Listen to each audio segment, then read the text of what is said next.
We haven't seen two Category 5s in a row since 2007, and this one is on a beeline to perhaps devastate Puerto Rico and, again, parts of the U.S. and British Virgin Islands, which were devastated by Irma. So there's no good news out of this.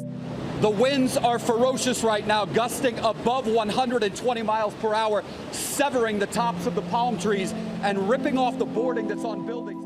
Emergency management now confirms 100% of Puerto Rico now without power. Everywhere you look, down power lines like these, which stretch right across the expressway. Tell me what the last 24 hours have been like. Hell. It's just been horrible. Horrible.